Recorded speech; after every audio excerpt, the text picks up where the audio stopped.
Hey everybody, this is Mira Beg, the founder of Overnight Success Publishing and the host of Overnight Success TV, and welcome to another episode of our TV show where we interview successful people about their success and try to inspire you so you can take your own journey to success as well. Today on this episode, we have a guest that didn't even know will be on the show an hour ago, so it's very impromptu. She is the CEO of Formula Inc. and co-founder of Agile Marketing Academy. Her name is Maria Matarelli, and she's going to share with us some awesome things today about agility and other awesome things. Maria, welcome to the show. Yeah. I'm happy that you agreed to be put on the spot right in front of the camera. And I'm excited to hear your story and learn a little bit about agility, marketing, and everything you do. But can we first start, maybe introduce yourself to our viewers and kind of tell us the journey. How did you get to where you are today? Absolutely. Yeah, thank you so much for having me. It's an absolute pleasure. How did I get here? That's a longer story. My name's Maria Matarelli, and I grew up a little bit south of Chicago, Illinois, and I spent many years working in an office. And in fact, I started working at the age of 15 and then worked 3 jobs to pay my way through college because no one else was going to pay it for me, and that's the only way I could go. But the challenging part was, working in an office, I found myself wondering if there was anything more to life than that. Mm-hmm. And my favorite movie is Fight Club. And there's that moment where Edward Norton, there's this mantra going on in his head. He's saying, "This is your life, this is your life," and it's ending 1 minute at a time. Mm-hmm. And I felt like that. I felt like, is this all that there is? Surely there's more. And I couldn't quite figure out what that was. And I started my business about 5 years ago. Leading up to that, one thing I found that helped to unlock that was public speaking. And learning how to speak opened up the doors for me to build my brand. Then when I started Formula Inc., I had already been out there in the industry, in the marketplace, traveling internationally. I became an international speaker in my 20s.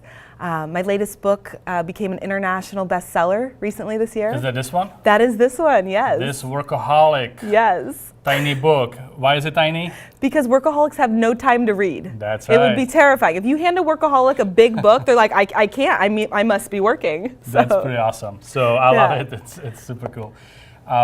So already I have to jump in because you said that you put yourself through college. So really there was no background with super rich parents that, got you a privileged lifestyle, all that stuff. So you actually really work hard to get where you are. And tell me about the public speaking, because you brush through it like it's nothing, but there's this whole statistics that people would be rather in the casket than delivering the eulogy, and that's kind of like the absolute worst nightmare for a lot of business owners when they have to go out and promote their businesses and do their elevator speeches, all that. So were you natural, or did it take some coaching, some training to become a public speaker? Such a great question. It definitely took some practice. The first time I spoke in front of people, I want to say it was in college speech class, and I was shocked at how not ready I was internally to speak in front of people, because mentally I was like, okay, no big deal, right? I put together a great speech, but I just remember being nervous once I got in front of people and just sweating, my voice shaking, my hands shaking, and I'm like, what's happening? And it absolutely wasn't a normal thing that I just eased into. Yeah. But what I found is the more you do it, the easier it gets and the more comfortable you get doing it. Any tips that how did you overcome this whole thing, just practicing your thing? Like I've noticed that if I speak about video marketing, I can talk all day and I'm fine. If I get put on a spot with some crazy questions in front of a bunch of people, I still get a little shaky and stuff. So was there anything that you figured out that you could advise the viewers that could help them with their? Yeah, really, I remember the first time I got to speak in front of 150 people. It was people I worked with, people I knew, and it was a topic that I also knew, but I still found myself nervous. And I remember thinking, as I was in front of this crowd that, people I worked with every day, I was holding something because I had a very specific quote that I wanted to read, and I remember being like, and I was like, stop, and I remember thinking, okay, portray the image you want people to perceive you as. Okay. So even though I wasn't feeling that confident and I was feeling shaky, I thought, okay, my hand is shaking, my voice is shaking, I feel some sweat dripping down the side of my face, but I'm just gonna act confident. I'm gonna portray that image that I want people to perceive. Yeah. And as I got through it, then the more I did that, every time I got on stage, it got easier and easier. And the way I got really good at speaking and comfortable, I started attending Toastmasters, Great, cool. which is a professional speaking Yeah, organization. But what most people don't know is I went every week, sometimes twice a week, speaking, getting feedback, Yeah. and when you focus on something, a skill like that, and are constantly getting feedback to improve, that's how you get comfortable and how you get better at it. That's really cool. So hopefully you found that helpful, because I may have already shared this on this show before on another episode, but I switched my major at school 7 times. Every single time I was supposed to take public speaking class, I chickened out and I switched my major to something that didn't require it, and then it did again. So after 7 times, I finally fell in love with video. I wanted to finish, and it was the first time they offered public speaking online. So I took the online class, not knowing they're gonna send me to Toastmasters, they have to get my own audience to record it. So it was actually worse than if I did it to begin with in the live class. So, the first time I started speaking really is when I started my own business and had to go to the Chamber of Commerce and stand up and actually deliver my 30-second spiel.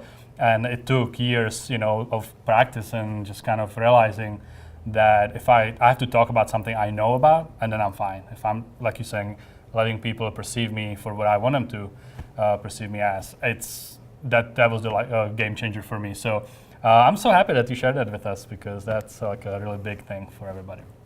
So, and let's just transition into your expertise, your area of expertise. You told me briefly before we started taping that the agile marketing, we talked a little bit about how you should kind of like launch stuff before it's perfect, whatever. So let's dive into that a little bit more, maybe explain the whole concept to the viewers. And it's almost like a segueing from what you said before, kind of doing it before it's perfect and going back and forth and doing the Toastmaster and getting feedback. When you were saying that, I immediately heard what you actually do in your business right now and advising people on. So let's just tackle that topic. Tell us a little bit more about agility marketing, what it's all about, and what can people learn from it. Absolutely, yeah. So Agile, let's start with the concept of Agile. That's what I do a lot of consulting in, and it's helping businesses to do things more efficiently. And the most commonly used Agile framework is called Scrum, which is a rugby term, and it helps people do twice the work in half the time. And no matter how many ways I try to explain what I do, whenever I say, we help you do twice the work in half the time, everyone's like, I want that. They're like, yes, I need that.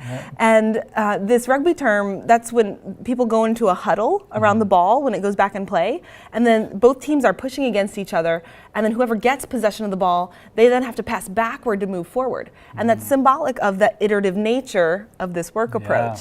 So the most commonly used Agile framework is Scrum, and Agile is essentially when you have something that you're trying to achieve, let's not do it all, make sure it's perfect, and then launch it. Let's figure out what's that minimum viable product, or what's that first increment you could do. So if you were launching a website, I mean, sometimes websites, I've heard business owners wait 5, 6, 7 months for their website. And nowadays, we can't afford to wait that long to get our presence out online, right? So imagine, we don't need every single thing done to launch it in 5, 6 months. We just need a homepage up. Can we do that in a week? Okay, so we have a basic homepage, a nice photo. We have our logo, we have a mission statement, maybe our business hours, our address. And then next week, let's add a services page. Let's list what we do. Maybe the third week we'll add more details, maybe some video, more multimedia. Maybe the fourth week, then we add the back-end database that has more robust functionality. But we don't need to wait months and months to get the entire site up. Agile's all about, let's break it into smaller increments, and let's put things out there one piece at a time while getting feedback. That's really cool. So when we apply that to marketing, it's a similar concept. We don't have to have a whole marketing campaign done. We don't have to shoot all the videos for promotions and do a full email sequence. And yes, it's good to think out what that all looks like, but to get started, we can put that first video out now as soon as it's done. Then we can add to that and release the rest as we create it. So the whole idea is, as we can gauge the market and get feedback on what do people like, what's of value to them, we can then make changes or adapt as we're going. So every time we put something out, we know it's accurate and relevant to that audience. That's really cool. So I love when you say the whole getting feedback, because us as entrepreneurs, we sometimes have these ideas that we think everybody's gonna love or needs, and then you realize that really there's no market for it. And by doing surveys and getting feedback from your audience, you can actually launch something that is useful. And asking people what they want and delivering what they ask you for is much easier to sell than trying to sell somebody something they don't even know they want or need, right? Oh, yeah. So what would be some examples besides the website that people can use agile marketing in their business? Well, one great example, there's been two of the biggest challenges we've seen with business owners related to marketing is one, they don't have the right message to market match. Got it. People are spewing the benefits. Well, this is why this could be so good for you, but then it's not truly connecting. Yeah. Because when you try to be everything to everyone, often you're not really anything to anyone because it's too broad of a message. The second thing, the biggest challenge we've seen, is people will start pouring budget into something without actually measuring the effectiveness. So they'll let the campaigns run so long that they're not actually sure what the return is. Yeah. So one of the first clients that we started working with Agile Marketing was actually a coffee company. Oh, really? And they sold acid-free coffee. Are you a coffee drinker? Oh, yeah. Yeah. And are you a coffee drinker? Yeah. Or do you know someone that's a coffee drinker? I mean, people that drink coffee, they're serious about that, right? sure. Like, do you need coffee every day? Unfortunately, Most every day? Yeah, I wish I didn't, but So that's the one fuel. So one of the things that this company did is they had acid-free coffee. So they were just, the generic benefits that you would think is, hey, this is better for you. It's healthier. Yeah. You could maybe live a year longer, right? Do you have a specific coffee place that you go to or a specific brand that you drink every day? Yeah, I do sometimes Starbucks, and I've done the bulletproof stuff, and so yeah. So most people that get Starbucks or maybe invest in the bulletproof coffee, I mean, they're probably going to drink the same thing, right? Yeah. And just saying, hey, this is slightly healthier for you. Is that compelling enough to switch? Not really. Right? Yeah. So that's what happened is the sales took off to a certain extent, but then they kind of plateaued a bit. And one of the things as Nick Cementa and I were working with his company, so Nick and I co-founded the Agile Marketing Academy. Okay. What we found was that the blanket benefits weren't that compelling of a reason, but when we looked at truly who needs acid-free coffee, we started looking at people that had physical ailments. So Crohn's, colitis, ulcers, pylori. Wow. And when we started to adjust the messaging to truly connect with someone who, let's say they're in a high stressful job, maybe they're a business owner or executive, somebody that always has to be on the go, they need that coffee to get through the day, and then their doctor one day says, you can't drink that anymore. No. I mean, what would you do if you're told you can't drink coffee? You'd still do it, wouldn't you? I know. Would you? Maybe, probably right? a little bit, Yeah. So we had all these really successful people that were in these high-stress jobs that were still drinking coffee with ulcers, having pain. So now, if you were in that situation and we said, you know what, we actually have a solution where you can still get that cup of coffee and it's not gonna cause you any pain because it's acid-free. Yeah, that's compelling. Now would you buy it? Yeah, for sure. Yeah, and that's where we actually saw about vertical revenue. Wow. And we had over 300% increase in revenue in 6 months, over 780% increase revenue in a year. That's really cool. And the real key there was short cycles, that agile, that iterative approach to test different messages, to figure out what's the message to market match. And then as we ran different campaigns, we saw a little bit of a response for these other ones, but the ones for ulcers was through the roof. Yeah. We had over 7,000 clicks of interest versus like 1,000 or like just a handful. So that's when we said, okay, let's start pouring our budget into that campaign for the ulcers. Yeah. So that's what agile marketing is it's breaking down shorter cycles to test rapidly and then making sure we have the right message to market match. That's really cool. I think that everybody that's watching this, if you have a business of any kind, I mean, you can use it on some level, right? Yeah. Launching products, writing books, blogs, like just about everything that you can imagine, your strategies will apply to that. So that's really cool. So personal agility, you mentioned that briefly when we were doing the introduction. Tell me more about that. Yeah, so Agile's used by almost all of the Fortune 100 companies today, and that's what keeps me flying around the world training all of these organizations from Sweden, Vancouver, Morocco, Istanbul, London, all over the place, teaching companies how to be more agile in how they work, and be more efficient. Now, personal agility is looking at what matters most in your life. Oh, I see. And how many of us run around being so busy all the time that we don't have time to do anything? Right? You're just doing stuff, but it may not feel fulfilling. And so I was actually talking to a fellow trainer, Peter Stevens, out of Switzerland last year, and we were in Munich, Germany. And he asked me this question, and he said, Maria, what really matters? And this question floored me. Yeah.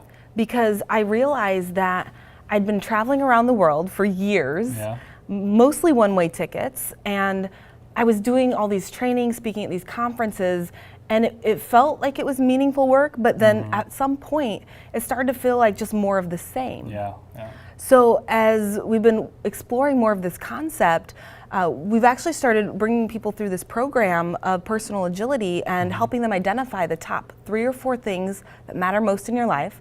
And then when you can visualize it, because a big theme in Agile is visualization, when you can visualize what matters, that's when you can start to say, okay, are my actions of what I'm doing every day aligned with these 3 to 4 things that I said matter? And if they don't, we can look at like a breadcrumb trail of what are the things we did last week, last month, last year. And if those things aren't aligned with our real goals, maybe we want to consider doing something different. Sure. And once you know what really matters, you can start saying no to things that don't matter. So when you're applying Agile in your personal life, it can help you. I've been talking to people over the last 2-3 weeks that have gone through the program from Milan, Italy, from Switzerland, from all over the world. And what the feedback is I'm getting is that they have more clarity on their life and the things they do, feel better about what they've achieved because they can visualize it and they can actually map back what they've accomplished toward those high-level goals. So it's absolutely an incredible concept that we've been exploring. Awesome, and I'm assuming you need to be more, diligent and self-accountable. And I'm guessing it goes back to the 2 times you already described the same scenario. You have to kind of always look back, readjust, see, is it like you said, what I'm doing helping me to get closer to those, 4 things, those goals that you have. And I'm guessing you probably would want to do it multiple times a day. I mean, I can totally see sign in the office, am I agile enough or am I agiling, if that's a word. Right. So, just keep kind of, be disciplined and committed to that decision once you decide that you want to do it, because it's a great point. We definitely do get distracted. There's shiny objects everywhere.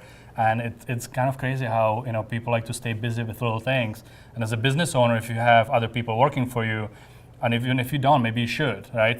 Explore that option and hire somebody to do the lower level jobs so you can focus on the high level activities or the 4 things that you decide to do. So it is super important. So don't miss this message, because I've been through it a few times, and it's like a yo-yo effect sometimes if you're not doing it. And I'm assuming also that there's going to be some time frame where it becomes like a second nature. So it might be hard in the beginning to get to be diligent about doing this, but after a month, 2, 3, whatever, I don't know what the time frame would be, but I'm pretty sure that it can be like a way of running a business or way of life. So super helpful. You mentioned you're traveling around the world, and I want to briefly touch on that too. When I initially met you, you I think sold your house in here in the Tampa Bay area, or a place that you had, and just grab a suitcase and decide to go travel, figure out where you want to live. And it sounds like you've been doing it for a while. So for those people that are dreaming about the lifestyle of internet entrepreneur or traveling around the world and living, basically be kind of a citizen of the world, if you will, share some tips with us, or tell us a little bit about how this lifestyle really works. And is it something that's very long term, or is it something that you try and then go back to maybe picking a place to settle? Yeah, great question. It started about 4 years ago, and I was living downtown Chicago, and I started traveling and speaking at these conferences, and I was barely even at my home about 2 weeks out of the month. Wow. And then my place came up for renewal for the year for my lease, and it's like, wait a minute, I'm not really here, so why would I continue to pay to live downtown Chicago, Michigan Avenue, right? It didn't make sense anymore. And I made kind of a bold decision, and that's when I started selling my things and put a few extra things in storage and traveling literally one-way tickets, city to city, country to country. And that started 4 years ago. And I did get a place in January in the Tampa-St. Pete area, but I've been there 3 weeks this whole year. Wow. So I don't know if that counts as home, but I did put on Airbnb, so I made back my rent. That's cool. But I got rid of it once Hurricane Irma was heading straight for it, so back to the nomadic life. But a lot of that was because I felt like I was limiting myself to, if I was going to stay in Chicago, I would have probably needed to take another consulting job. Sure. And I knew I wanted to start my business and really help it thrive. And I wanted to be able to help more people and impact people on a much broader scale. Yeah. And I couldn't do that if I was tied down to one city. Yeah. So when I started to travel, there was a lot of uncertainty, but I started to embrace this concept where if you can embrace uncertainty, you can open yourself up to new opportunity. And by doing that, I could literally go anywhere in the world and help more people, make a bigger impact. And just this summer, I was within about a month or so, was in Fiji, Shanghai, Singapore, Bangkok, India, and then Chicago and Toronto. Wow. And traveling, teaching people better ways to work, better ways to live, from agile for business, agile marketing, or from personal agility. How can you apply this agile concept in everything that you do to do things more efficiently, more effectively, and to feel more fulfilled as you do them? That's really cool. So really, the whole idea was being more open to opportunity. And what I found through that is that one of the most freeing feelings in the world was when I started selling all my things. That's cool. And what are we taught in society? We collect things, right? Here's my house, my car, here's my toys, and electronics or whatever, the next iPhone, right? Yeah. And that's what we're taught as a consumer society, to get things. But you may have seen there's a big trend with the next generation of experiences over things. Yeah. And I remember when I was 25, I've been working since I was 15, right? Yeah. Worked very hard through college, and I've always earned everything that I have. And I remember I hit a quarter-life crisis at the age of 25, and I just felt like things weren't very meaningful. I had no debt, had lots of money saved in the bank. I bought a Porsche with cash at the age of 25, and I remember driving around in my convertible. It's a luxury problem like none other, and just being miserable. And I was like, why am I not happy? I've got a flat screen TV in every room of my house, and I realized it's not about that. It's not about things. It's not about what you have. It's about people in your life, meaningful experiences. And so I learned that earlier on, that it's not about the money, but what money does provide is freedom and flexibility. Yeah. So when I started to give away my things, I remember one day I took a train into Chicago downtown. I was meeting with a guy that owns a PR company in the West Loop. And after that meeting, I called an Uber to go downtown, and he's like, "Where are you going?" And I was like, "Well, just right, Rush Street downtown, right?" And I remember I didn't actually have a place to go. I didn't have a place to stay that night. I had my suitcase with me and nowhere to go. And I remember I was going to go to Raw Sushi. Then I went to Lou Malnati's, amazing pizza and veggie lasagna. Cool. But as I ate there, I remember I couldn't have been more grateful feeling to have that delicious warm meal in front of me. I texted a friend who lived downtown. I was like, "Hey, can I crash on your couch?" And she was like, "Yeah, no problem, come on by." And I remember being filled with such gratitude because I had a place to stay. I had a roof over my head and a warm meal. I was like, wow, like, when you can be grateful for the simple things, there's something really powerful there. And the feeling of freedom to not have things, it's amazing, and it's hard to describe, but it makes life more simple. Now, I've actually taken it a bit extreme. I just counted the cities I've been through this whole year, with projected through the end of the year. How many do you think that is? I'm gonna guess around 100. 81. 81, wow. That's cool. Last I checked, there's only 52 weeks in a year. Yeah. I've averaged about 7 cities a month. Wow. And there's only 4 weeks in a month. That's ridiculous, right? That's That's crazy, across multiple countries. So it can be a little bit challenging if you do it too much. In fact, my health started to really suffer a few years ago. But it's an exciting adventure, and it's amazing, but it also can be challenging. But it's like the most free thing in the world. Yeah. So you have to have a balance, I think, is really the key. Sure. And I can imagine that, doing it as a part of your life, kind of the bucket listing, like travel around the world. I'm assuming that you have it connected with business in many cases, or most cases. So you do workshops and train companies around the world. So at least there's a purpose, right? So, but I think it's pretty awesome. And anybody that can really do something like this, I know people with even kids. I was gonna say maybe if you don't have kids or family or whatever, but really I know people that do this even with kids and stuff. So I think it's a pretty awesome way to live, and spending a few months. I've actually known people that do like 3 months in different cities or different countries to learn the culture and like absorb the thing. And for kids, like, can you imagine like a geography lesson by living in different cities, different countries around the world? It's got to be a pretty awesome experience. So so I'm sure that you're enjoying it. I love a couple things. Your 25-year, what did you call it, quarter life crisis? Yeah. I never heard that before. That's pretty awesome. Might have made it up, but I feel like it's a thing. Crisis. That is pretty cool. Yeah. Yeah, so quarter life crisis, keep that in mind if you're around 25. And your Porsche problem, I like to call that the champagne problems. That's kind of one of those things where every time I meet somebody that pretty much has it all, is complaining about whatever's going on in their life, which is a really silly thing usually. That's my champagne problem thing. So it's pretty funny. It's like sometimes seeing the other side of the world, and I've seen a lot of people going build schools and do other stuff around the world, and I'm sure you've seen a whole bunch of things on your travels. But that puts things in perspective too. It's kind of like one of those things that it's good to stay balanced and always kind of remind yourself how good we really have it, because it is awesome lifestyle, and being an entrepreneur, having your own business, running your own show, really, it just beats the heck out of somebody telling you what to do all the time. So I'm unemployable. I'm sure you are too. I don't think there is going back to work for somebody ever again. And it's a great lifestyle. It definitely comes with a lot of upside, comes with some downsides for sure, just like you described, health stuff, and you need to stay on the top of it. So. And actually, I'd like to speak a little more on that.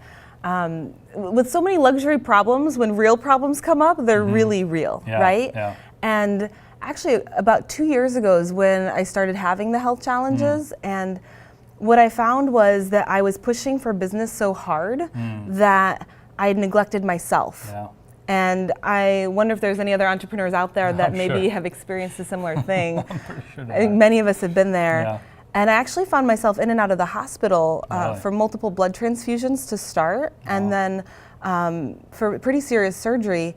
And what I hadn't realized is I had 3 tumors that were growing inside of my stomach, and they were draining all of my blood, which a normal person's hemoglobin count is 12 to 18, and I fell down to 7.6 and then 5.8. Wow. And I had to go in the hospital each time for emergency blood transfusions. And what was the most challenging about that was I didn't have much strength, and all I've known how to do my whole life is push as hard as I can to achieve the things and work hard and just push and make the business work, right?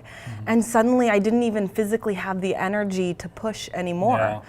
And what I ended up doing to keep my business going was actually for almost a year traveling through airports in wheelchairs, and then teaching training classes. I had a training class from Microsoft where I literally sitting in a chair at the front of the room because I couldn't stand the whole time. And I actually had to call in a backup trainer and rush to the emergency room because I started to pass out because I just didn't have the strength to stand up. And what was troubling for me was all of the work that I'd put into my business. I felt like that was all going to just be completely flushed away if I let down my clients. And I also was concerned because everything I'd worked so hard to build, people might not hire me if they knew. So a lot of people actually don't even know I was sick because there's not a trace of it online. But I spent about half a year to almost a year in wheelchairs just because I didn't have the strength to even stand. That was before you even found out what was going on? Well, I found out what was going on about 6 months in, but then the challenge was I had such a low hemoglobin count and blood count, I couldn't have the surgery. Because when I finally was healthy enough to have the surgery, I lost 5 points of blood count, which would have gotten me down to 0 or 2, and I would have died. It was it literally flipped my world upside down so hard because I realized that I couldn't push the way I had before. Like the things that got you to today aren't the things that are going to get you to the next step, right? And we've heard that saying. But also I realized what mattered and what didn't matter.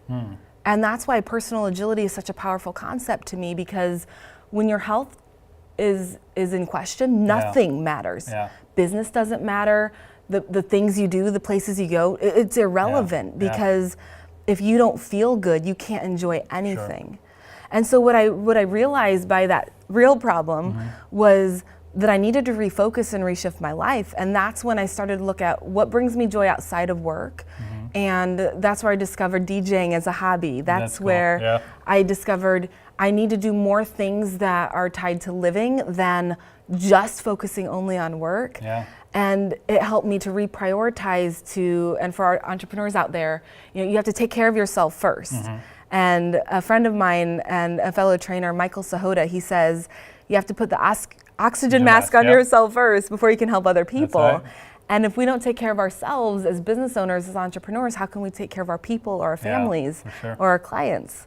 So I think that, when you look at what really matters and you can focus on the right things, it helps to provide clarity around all of the noise that's out there that we really don't even need to worry about. And that clarity helps you to focus, which helps you to get to the results that you really want. That's a great story. I was wondering what triggered the personal agility. I'm pretty sure that you being sick really, I'm sure, had something to do with it. Did you learn anything, or did you put stuff in place during that time for your business? So if anything like this would ever happen again, that your business continues to run, like did it do anything as far as rethinking the way you run your business, or that you are the person in your business? Yes. It did? Yes. And what happened was I realized that so much of my business was centered around me, and I was the product, and that was the problem. And one of the things that actually came out of that was agile marketing. And Nick actually started looking at how can he take what he knows, which is marketing and advertising in his background, and then what he's learned about agile and start to apply it and apply those things together. So that's actually what helped to foster the agile marketing concept to grow. And then I've now started sending out other trainers. So I have other trainers. I have another person that coordinates the logistics for sending out the other trainers. And we've also started developing online training. So now I've got multiple things in place where it's not just me having to travel out and do the training. So that's the point I was gonna make with that question. Is really, no matter how small your business is or how big it is, build it from the beginning like you're not part of it. When I opened the studio, it was the same thing. I did not want to be here every single day, so I immediately went and hired someone to run it, and then more people to work here. But before that, for the last 12 years, I've been the guy, that runs everything, that does all the AV, and luckily I never went down for a long period of time where I had to learn that lesson the hard way.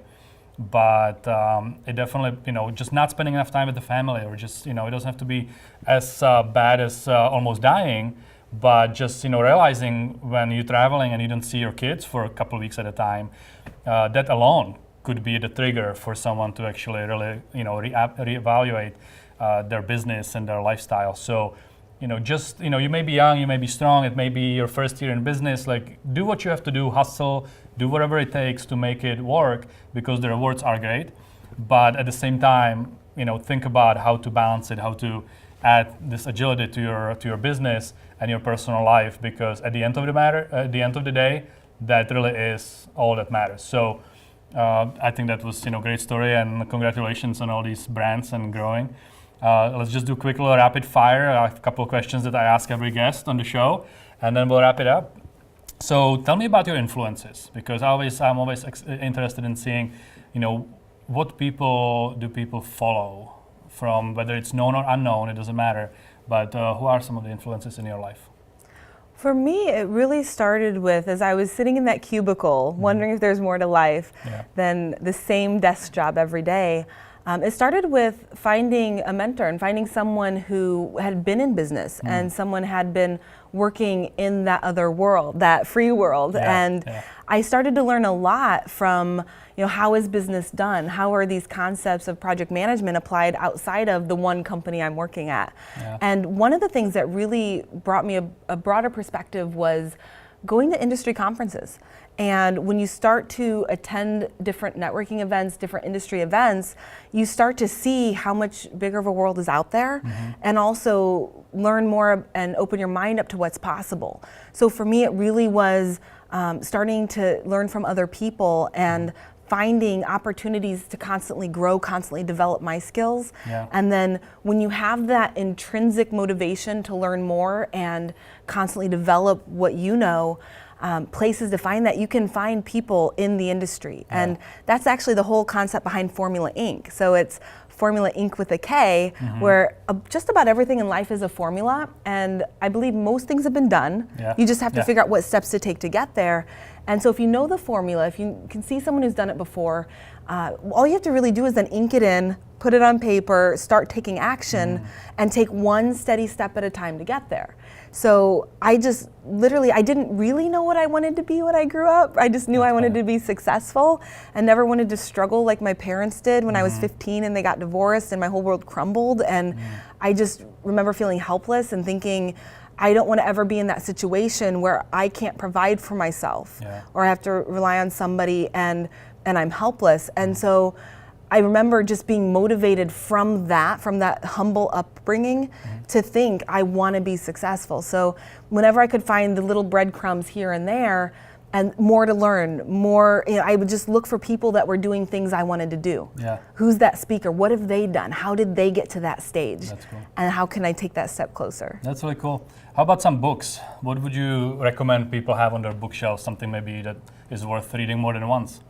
One of the books that I read a few years back that really kind of shifted how I looked at things was there's a book called Crucial Conversations, and it has multiple authors. And what happened was these authors followed people around for several years. And have you ever encountered a person at a business where they're just like an influential person and people they respect them, they listen to them, and they may not even be the highest in authority, but it's just that person that people respect.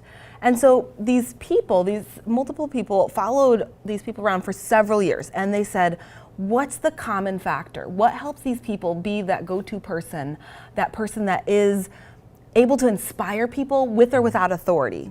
And they found it was their ability, one thing they had in common was the ability to have crucial conversations. So when emotions run strong, when stakes are high, what do? Do you call out situations, or do you know what I mean? Do you just kind of skirt around it? And when there's so many different tools in that book that they share with you on how to address things when it might be a challenging situation. And when you can have those crucial conversations and you can call out the elephant in the room or, very respectfully, hey, like for example, maybe the boss says, okay, nobody can do this at the company, new policy, don't do it. And then the boss goes against that, right? What's the way to boldly and respectfully say, it's interesting, I observed this, and if you're not leading by example, how is everyone else going to be expected to follow that? And saying that in a way that comes across effective. So that's something I'd recommend, is the book Crucial Conversations. Cool. Awesome. Never heard of it. I'm gonna look it up. I got one of my favorite books right here, The Workaholic Guide. So I'm gonna read that one for sure. So last two questions. What gets you up in the morning? What's your big why in your life right now? My biggest why is I want to have an impact, and I want to help other people to do things that matter to them. And the reason is I think we've all had moments where we've had lower times in our life, and we have those valleys. And for me, one of those dark times was being sick. One of those dark times was, feeling lost at a younger age when my parents went through the divorce. But, there was a moment where there were a few moments that were very dark for me, and I really struggled with finding a why at times in life. And I want to help to inspire people I believe anything's possible. And I want to help inspire people to achieve things and to realize that you do matter and you can have an impact. You can do something that is special. And I think that anything's possible, and too often people are just living with limiting beliefs that are keeping them in a place they don't want to be, living a life they don't love. And that makes me sad. And I think, for myself, in my 20s, I became an international speaker. I was able to launch an international consulting firm, and suddenly the world doesn't seem like such a big place once you've done it, right? So to open up people's eyes to what's possible and to share that, because I've had struggles in my life and had dark times to crawl through, I want to help other people discover you can achieve what's possible. There are things you can do beyond all the odds. Being someone that's self-made, being someone that's worked so hard to get there, you matter and your ideas matter, and you can do anything that you want to do. That's really awesome. And for those of you that this is the first episode you're watching, really the overnight success, as cliche as it might sound, really defines the moment you decide you want to be successful. And what you just described is really what's happening in the world, where most people never even get to the point where they can decide. They just grind and they do what they, what's important to them, or what they sometimes only do what they know the best. Like if the parents didn't know any better, and the kids didn't find somebody like you did, to go and get yourself through college, or actually find some successful people, they may just live whole life just going to paycheck lifestyle, and never really get to the moment where they have the opportunity to decide to be successful. And that's where the overnight success comes in. It's the moment you can decide on Sunday night you want to be successful because you attended a workshop or listened to motivational speech from Zig Ziglar or Tony Robbins, whoever. And the moment you decide to set goals and decide you want to achieve success, whatever that means to you, to me that's the overnight success. Once your mind is there, everything else will just happen. Like it may take some time for you to make your first $1 million or get all the time freedom you want in your life. But without a decision, none of the other stuff will happen. So that's where the overnight success comes from to begin with. And the last question I have for you is, what does success mean to you personally? That's a great question. I think that often people think of success and you think things you've achieved, or a status, or money. And to me, I believe that success is living the lifestyle that you want and truly enjoying life. And it's happiness, it's a sense of peace and fulfillment.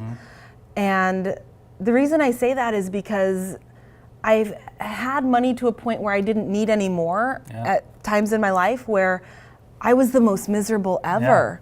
And it was that time, I just remember driving around in a convertible Porsche thinking, why am I not happy? Why is this not happiness? So success isn't money, it isn't that. It's when I first started traveling, my business hadn't yet taken off fully. And what I found is when you reduce your expenses to just about zero, then you can live so much simpler.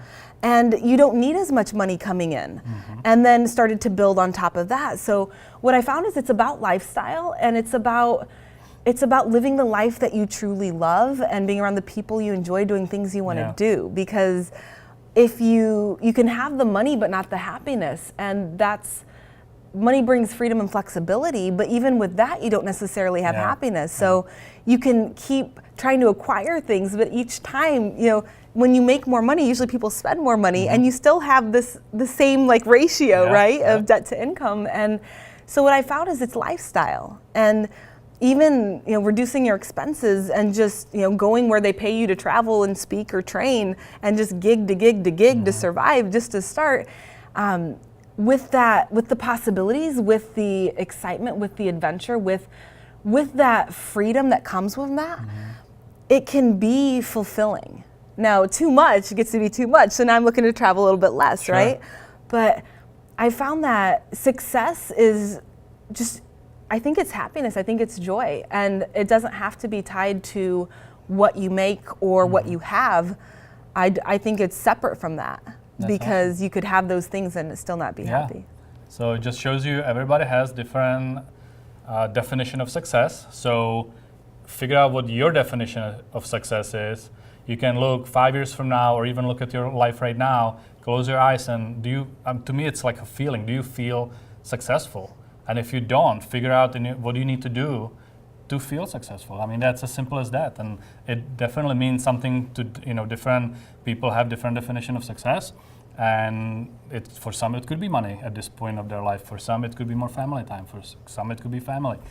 Traveling, living like you live. Like, I'm sure there'll be a lot of people that if they look at your lifestyle, they'll be like, oh my God, I want that. That's success to me. So it's definitely very personal. And I challenge you to figure out exactly what success means to you. Write it down, make it tangible, and set it as your goals and work toward it. Hopefully some of the information that Maria shared with us today was helpful. And as I always say, make sure you do something with the information that we have shared with you on this show, because if you don't take action, none of that is going to be useful, none of that will happen. We just ended up having a good time and chatting here, but there will be no advantage to you if you don't take action. So the very last thing, Maria, if somebody wants to connect with you, they want to learn more about any of your brands, where can we send them? Yep, you can find me at findmaria.com, and there, if you can spell my name, you can find me online, Maria Matarelli, but it's a little bit easier, just go to findmaria.com. You can find a link to my work at Formula Inc., Agile Marketing Academy, and Personal Agility. Awesome. Well, Maria, thank you so much for being on the show. Thank you. And once again, go ahead, take action, do something between now and the next episode. Put some comments down, maybe share with us the one thing that you actually implemented, the one thing you took out of this show. And as always, decide to be successful.